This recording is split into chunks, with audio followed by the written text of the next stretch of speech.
అలాంటి మ్యాచ్ అంటే ఇది ఆ పాకిస్తాన్కి చావు దెబ్బ అనమాట. కుక్కను కొట్టినట్టు కొట్టారు మనల్ని. ఇన్ఫాక్ట్ చెప్పాలంటే అంటే అంత బౌలింగ్ సపోర్ట్ చేసే వికెట్లో కూడా ఆ మాత్రం స్కోర్ కొట్టారంటే ఖచ్చితంగా Ishan Kishan Pakistan's new daddy అనమాట.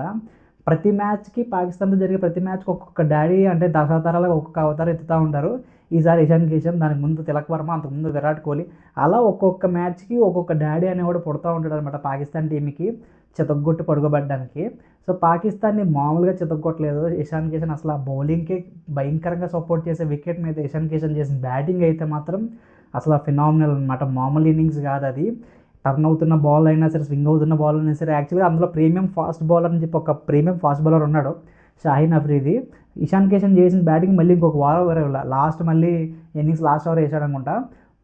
ఇంకొక ఓవర్ ఇచ్చుంటే ఆ పాటికే సెంచరీ అయిపోయింది ఇషాన్ కిషన్ది. కాకపోతే అప్పటికే slow wicket, spin wicket, boundaries కూడా పెద్దవి కాబట్టి ఇషాన్ కిషన్ని కొంచెం కంట్రోల్ చేయాలంటే స్పిన్ని తీసుకురావాలనుకున్నారు.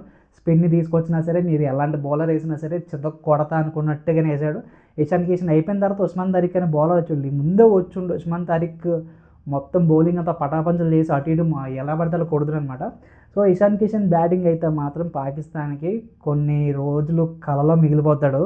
ఎందుకంటే అసలు ఏ విధంగాని విన్ అవ్వలేరు, కొట్టేస్తాం మేము, మామూలుగా ఉండదు, స్పిన్ వికెట్ మా దగ్గర మంచి స్పిన్నర్స్ ఉన్నారు, బ్యాటింగ్ అంటే స్పిన్నర్స్ చేసే వాళ్ళు ఉన్నారని చెప్పి బాగా ఇదైపోయారు. బట్ ఇషాన్ కిషన్ మొత్తం క్లోజ్ చేశాడనమాట. మనం చూసాం మ్యాచ్ తర్వాత కోచ్ ఇచ్చే ప్రజెంటేషన్ మేము చాలా నిరాశ నిస్పృహలతో ఉన్నాం, మ్యాచ్ కొట్టేస్తాం అనుకున్నాం, అంతకుముందే ఆస్ట్రేలియా లాంటి పెద్ద టీంని కొట్టి మేము సిరీస్లోకి వచ్చాం, ఈ మ్యాచ్ కూడా కొట్టేస్తాం అనుకుని చాలా ప్లాన్ చేసుకున్నారు. కానీ ఇండియాతో మ్యాచ్ కొట్టమంటే అంత ఈజీ కాదు. ఆ కోచ్కి ఇంకా తెలియనట్టుంది. పాకిస్తాన్ టీం మాజీ ప్లేయర్స్ని అడిగితే బాగా చెప్తారు పాకిస్తాన్ కొట్టడం అంటే, పాకిస్తాన్ ఇండియాని కొట్టడం ఎంత కష్టమా అని. సో అలాగా 7-1 ఉండేది కాస్త 8-1 ఉంది. ఇంకా అలా పెరుగుతూనే పోతుంది అనుకుంటా. 1 మ్యాచ్ అనేది కూడా పెద్ద మార్జినే కాదు అసలు, 1% అది.